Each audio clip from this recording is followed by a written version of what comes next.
हम लोग स्टडी करते हैं उत्तर वैदिक काल के नेक्स्ट पार्ट। आज का टॉपिक है धातु क्रम, यानी कि लौह का उपयोग, लोहे का प्रयोग। वैदिक लोग शुरुआती दौर से ही तांबे से परिचित थे। 1500 ईसा पूर्व के तांबे के अत्यधिक मात्रा में औजार पश्चिमी उत्तर प्रदेश और बिहार में मिले हैं। वैदिक लोग संभवतः राजस्थान के खेतड़ी की तांबे की खानों का उपयोग करते थे। तांबे की वस्तुएं चित्रित धूसर मृद भांड स्थलों में पाई गई है। इनका प्रयोग मुख्यतः युद्ध और शिकार के लिए होता था। नेक्स्ट पॉइंट, गंधार क्षेत्र से मित्रों के साथ कब्रों में गाड़े गए लोहे के औजार अत्यधिक मात्रा में खुदाई से निकले हैं। इसी काल में पूर्वी पंजाब, पश्चिमी उत्तर प्रदेश, राजस्थान और मध्य प्रदेश में लोहे का प्रयोग किया जाता था। लौह को श्याम या कृष्ण अयस काला धातु कहा जाता था। नेक्स्ट पॉइंट, मृद भांड व शिल्पकला। उत्तर वैदिक लोग 4 प्रकार के मिट्टी के बर्तन से परिचित थे। पहला काला व लाल मृद भांड, दूसरा काली पॉलिशीदार मृद भांड, तीसरा चित्रित धूसर मृद भांड और चौथा लाल मृद भांड। लाल मिट्टी के बर्तन सबसे लोकप्रिय थे और ये लगभग पूरे पश्चिमी उत्तर प्रदेश में पाए गए। धूसर मृद भांड संस्कृति के रचयिता मुख्यतः आर्यों को माना जाता है। सिंधु घाटी सभ्यता से लाल व गुलाबी मृद भांड प्राप्त हुए हैं। नेक्स्ट पॉइंट, सबसे विशिष्ट मृद भांड चित्रित भूरे प्रकार के होते थे, जिसका उपयोग उच्च वर्ग के लोगों द्वारा किया जाता था।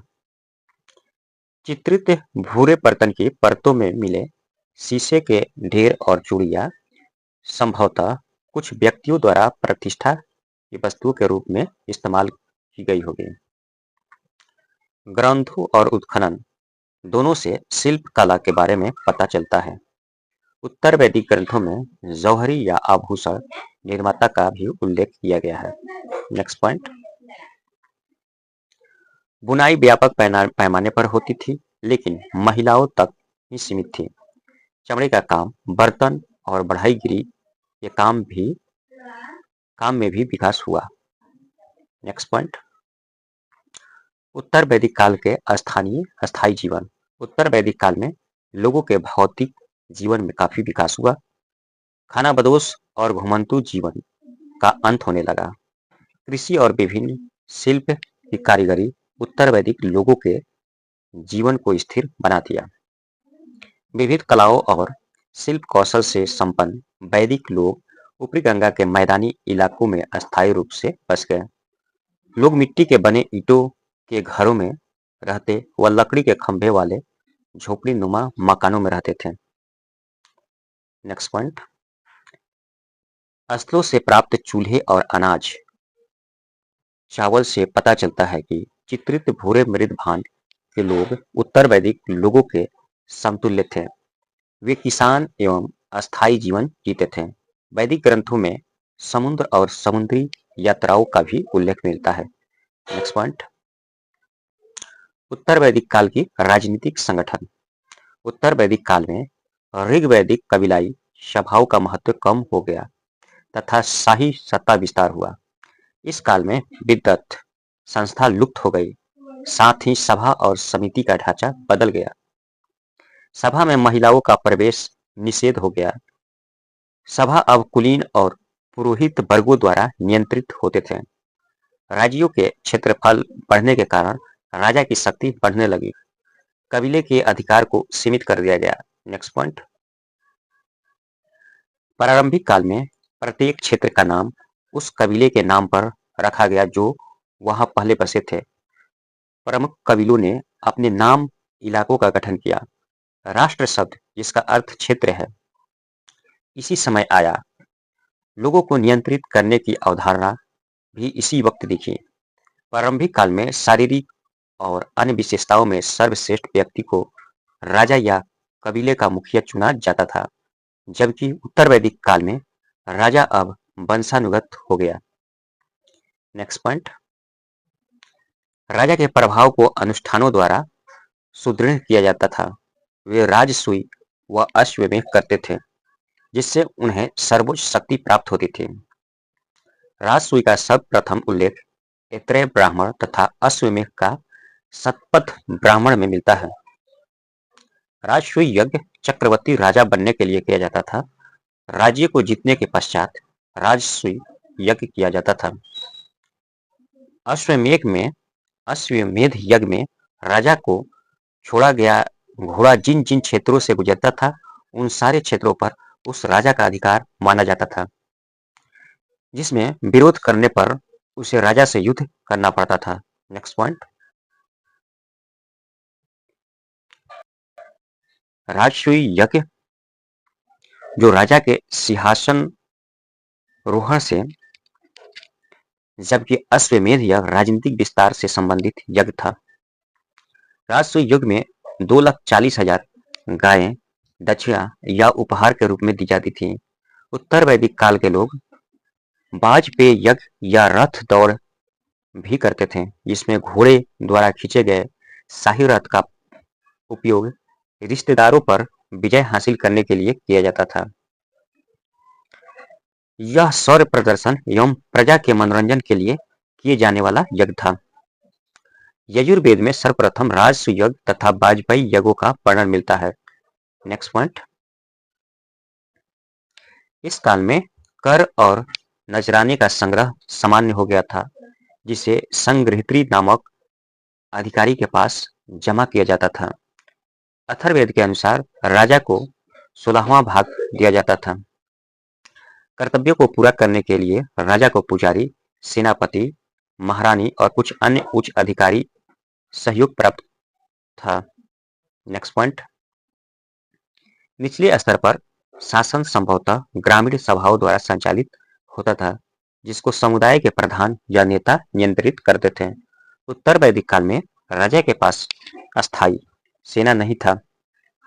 युद्ध के समय कबीले की इकाई को शामिल किया जाता था। नेक्स्ट पॉइंट, उत्तर वैदिक काल की सामाजिक संगठन। भारत में वर्ण व्यवस्था व्यावसायिक श्रम विभाजन के आधार पर बनाई गई थी, जिसने सामाजिक असमानताओं के चलते समय के साथ जाति का स्वरूप ले लिया। ऋग्वैदिक काल समाज कर्म के आधार पर 3 वर्गों में विभक्त था, जो उत्तर वैदिक काल में जन्म के आधार पर 4 वर्गों में विभक्त हो गया। नेक्स्ट पॉइंट, उत्तर वैदिक काल का समाज 4 वर्गों में विभक्त था: ब्राह्मण, क्षत्रिय, वैश्य और शूद्र। इस प्रकार वैदिक आर्यों ने वर्ण व्यवस्था की शुरुआत की। शूद्र शब्द का उल्लेख ऋग्वेद के 10वें अध्याय में मिलता है, जिसे सबसे अंत में जोड़ा गया। ऋग्वेद के शेष भागों में कहीं भी वैश्य और शूद्र का वर्णन नहीं है। ऋग्वेद में कहा गया कि ब्राह्मण परम पुरुष के मुख से, क्षत्रिय उसकी भुजाओं से, वैश्य उसकी जांघों से एवं शूद्र उसके पैरों से उत्पन्न हुआ है। नेक्स्ट पॉइंट, ब्राह्मणों का उदय एक आश्चर्यजनक विकास है। बलि प्रथा ने ब्राह्मणों की शक्ति में काफी वृद्धि की। ब्राह्मण वर्ण अपने यजमानों के लिए धार्मिक अनुष्ठान व यज्ञ करते थे। वे युद्ध में अपने राजा की विजय के लिए प्रार्थना करते थे तथा राजा ने उनकी सुरक्षा का वचन दिया। नेक्स्ट पॉइंट, क्षत्रिय वर्ग का स्थान दूसरा था। वे युद्ध, शासन व राष्ट्र की रक्षा करते थे। शतपथ ब्राह्मण में एक स्थान पर क्षत्रियों को ब्राह्मणों से श्रेष्ठ कहा गया है। नेक्स्ट पॉइंट, वैश्य आम लोगों में आते थे और उन्हें कृषि, पशुपालन आदि जैसे कार्य सौंपे गए। वैदिक काल में सिर्फ वैश्य आर्थिक सहायता कर चुकाते थे। शूद्र को अन्य वर्गों का सेवक बतलाया गया है। वह दूसरे की इच्छा अनुसार काम करने वाला है। 3 उच्च वर्गों की एक समान विशेषता थी। वे उपनयन संस्कार के अधिकारी थे, अर्थात वे वैदिक शिक्षा के साथ पवित्र धागा जनेऊ धारण कर सकते थे। नेक्स्ट पॉइंट, प्रमुख 16 संस्कार। पहला, गर्भाधान संस्कार, संतान उत्पन्न करने हेतु पुरुष एवं स्त्री द्वारा की जाने वाली क्रिया। दूसरा, पुंसवन संस्कार, गर्भ धारण के तीसरे, चौथे और 8वें महीने में पुत्र प्राप्ति हेतु। तीसरा, सीमांतोन्नयन संस्कार, गर्भवती संस्कार के गर्भ की रक्षा हेतु। चौथा, जात क्रम संस्कार, जन्म के पश्चात पिता द्वारा शिशु को आशीर्वाद देने एवं घृत या शहद चटाने का क्रम। नामकरण संस्कार, शिशु का नाम रखा जाने का कार्यक्रम। नेक्स्ट पॉइंट,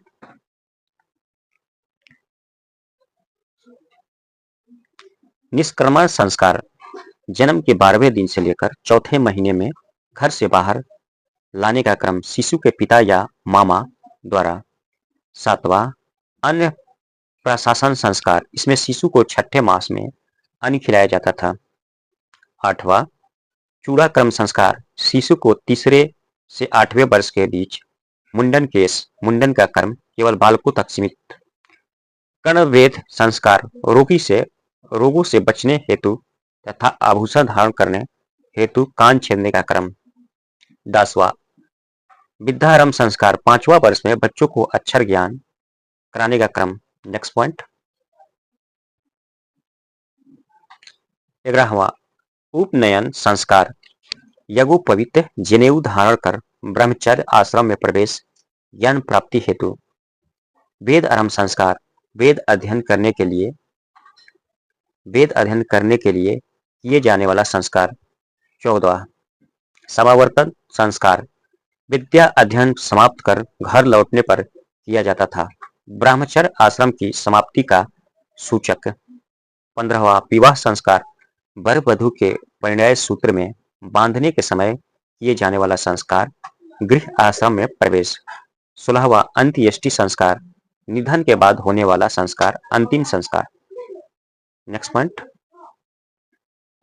चौथे वर्ण शूद्र को जनेऊ संस्कार और गायत्री मंत्र के उच्चारण का अधिकार नहीं था। महिलाओं के लिए भी उपनयन और गायत्री मंत्र वर्जित था।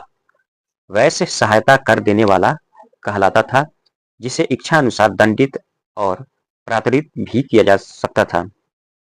समाज में सबसे खराब स्थिति शूद्रों की थी।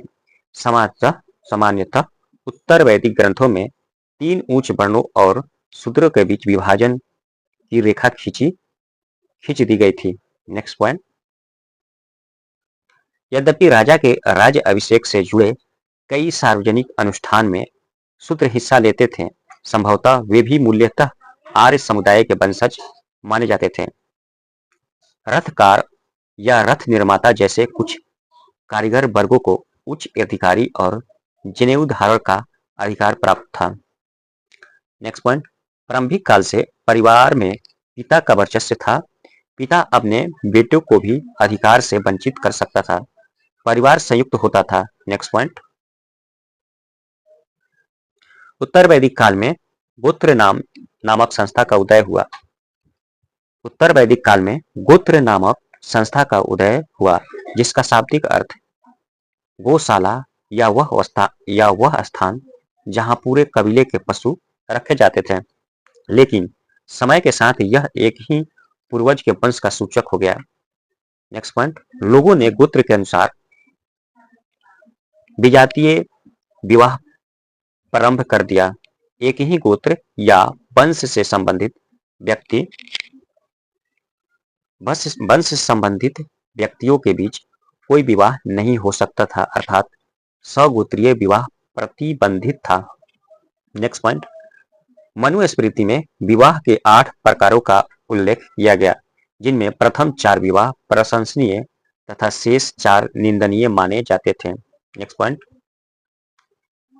विवाह के प्रकार, ब्रह्म विवाह दहेज सहित उसी वर्ग के पुरुष के साथ इसे सर्वश्रेष्ठ माना गया। दैव विवाह यज्ञकर्ता पुरोहित के साथ।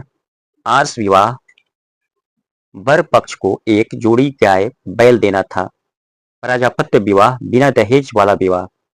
गंधर्व विवाह माता पिता की इच्छा के बिना होता था प्रेम विवाह। नेक्स्ट पॉइंट,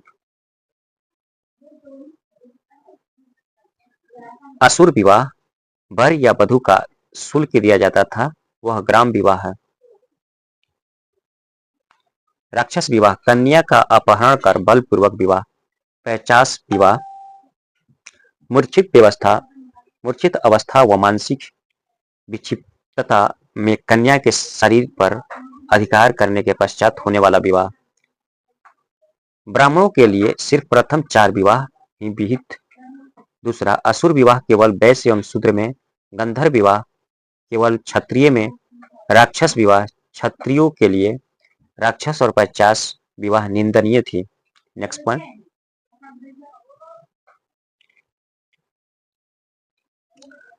अनुलोम तथा प्रतिलोम। अनुलोम उच्च वर्ग या जाति का व्यक्ति अपने से निचले वर्ग की कन्या के साथ विवाह करता था। अनुलोम में क्या होता था, उच्च वर्ग का व्यक्ति अपने से निचले वर्ग की कन्या के साथ विवाह करता था, जबकि प्रतिलोम में क्या होता था, उच्च वर्ग की कन्या का विवाह निचले वर्ग के व्यक्ति के साथ होता था। दोनों विवाह अंतर जातीय विवाह के उदाहरण है। इस पे क्वेश्चन आता है अनुलोम तथा प्रतिलोम विवाह पर। नेक्स्ट पॉइंट, नियोग प्रथा।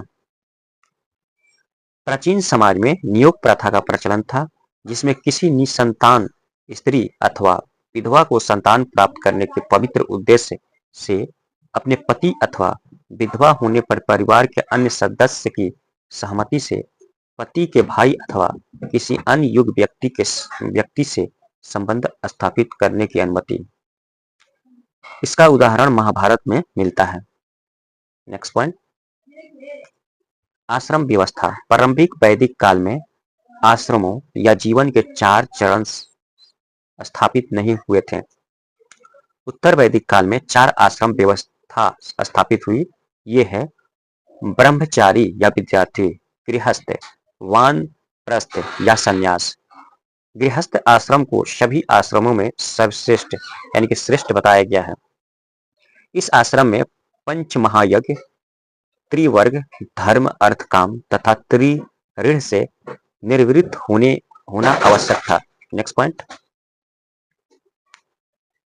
पंच महायज्ञ, यज्ञ और विवरण। ब्रह्म यज्ञ, वेदों और धार्मिक ग्रंथों का स्व अध्ययन। देव यज्ञ, देवताओं का पूजन। पितृयज्ञ, तर्पण, पिंडदान और श्राद्ध। भूत यज्ञ, अपने अन्न का कुछ भाग दूसरे जीव के लिए अर्पित करना। अतिथि यज्ञ, अतिथि आदर से सत्कार करना एवं सेवा करना। नेक्स्ट पॉइंट, त्रिऋण क्या है, ऋण और विवरण। ऋषि ऋण, वैदिक ग्रंथों का ज्ञान फैलाना, शिव। पुत्र ऋण, संतान उत्पत्ति करना, ब्रह्मा। देव ऋण, धार्मिक अनुष्ठान व यज्ञ करना, विष्णु। नेक्स्ट पॉइंट, सर्वप्रथम जवालो उपनिषद में 4 आश्रम बताए गए हैं, जबकि छंद युग उपनिषद में केवल 3 आश्रम का उल्लेख मिलता है। नेक्स्ट पॉइंट, मानव जीवन को 100 वर्ष मानते हुए प्रत्येक आश्रम की संभावित अवधि 25 वर्ष मानी गई। आश्रम, आयु, कार्य, पुरुषार्थ। ब्रह्मचर्य 0 से 25 वर्ष आयु, वेदों का अध्ययन, ज्ञान प्राप्ति, धर्म व ज्ञान पुरुषार्थ में। और आश्रम गृहस्थ, आयु 25 से 50, कार्य इसका भौतिक सुखों का भोग करना और पुरुषार्थ अर्थ व काम। वानप्रस्थ 50 से 75, कार्य उसका था विरक्त जीवन, ईश्वर का ध्यान करना और पुरुषार्थ अध्यात्म ज्ञान। संन्यास 75 से 100 वर्ष आयु, कार्य गृह त्याग कर तपस्या, पुरुषार्थ मोक्ष प्राप्त करना। नेक्स्ट पॉइंट, उत्तर वैदिक काल का देवता, रीति रिवाज और दर्शन। ऋग्वैदिक काल में जिन भौतिक कारणों से देवताओं की पूजा की जाती थी, अभी वह चलन में ही था। हालांकि पूजा रीति रिवाज और अनुष्ठान में काफी बदलाव हुए। प्रार्थनाएं पहले की तरह गाई जाती रही, परंतु अब वे देवताओं को प्रसन्न करने के लिए मुख्य रीति नहीं थी। बलि रीति अधिक महत्वपूर्ण हो गए। नेक्स्ट पॉइंट, ब्राह्मण द्वारा बलिदान की रीतियां आविष्कृत, अधिगृहित, विस्तारित होती थी। ब्राह्मण ज्ञान एवं विशेषज्ञता के एकाधिकार का दावा करते थे। यज्ञ में बड़े पैमाने पर बलि दी जाती थी, जिसमें पशुधन नष्ट होते थे। इसमें अतिथि को गोधाना एवं गौहंता कहा जाता था, जिन्हें इन पशुओं का मांस खिलाया जाता था। बलि देने वाला बलि की रीति को बड़े ध्यान से संपन्न करता था। इस बलिकर्ता को यजमान कहा जाता था, अर्थात यज्ञ करने वाला। नेक्स्ट पॉइंट, स्वामी विवेकानंद ने वैदिक काल के रूढ़िवादी और गौ मांस खाने वाले ब्राह्मणों का वर्णन किया। ब्राह्मणों का आश्चर्यजनक विकास हुआ। बलि के उपहार स्वरूप दिए गए दान में गायों के अलावा सोने, कपड़े और घोड़े भी होते थे। कभी कभी पुरोहित दक्षिणा के रूप में क्षेत्र के कुछ हिस्से की मांग करते थे। वैदिक काल के अंत में पुरोहित के वर्चस्व और अनुष्ठानों के प्रभाव का कड़ा विरोध हुआ। ईसा पूर्व 600 के आसपास उपनिषदों का संकलन हुआ। इस दार्शनिक ग्रंथों ने अनुष्ठानों की आलोचना की तथा सही मत एवं ज्ञान के मूल्यों पर जोर दिया। नेक्स्ट पॉइंट, उपनिषदों ने बताया कि आत्मा या स्व का ज्ञान प्राप्त करना चाहिए। आत्मा और ब्रह्म के संबंध को ठीक से समझना चाहिए। नेक्स्ट पॉइंट, पंचाल और विदेह के कुछ क्षत्रिय शासकों ने इस विचार को सराहा और पौरोहित्य वर्चस्व वाले धर्म के सुधार के लिए वातावरण का निर्माण किया। आज के लिए इतना ही, हम लोग नेक्स्ट वीडियो में देखेंगे नेक्स्ट पॉइंट।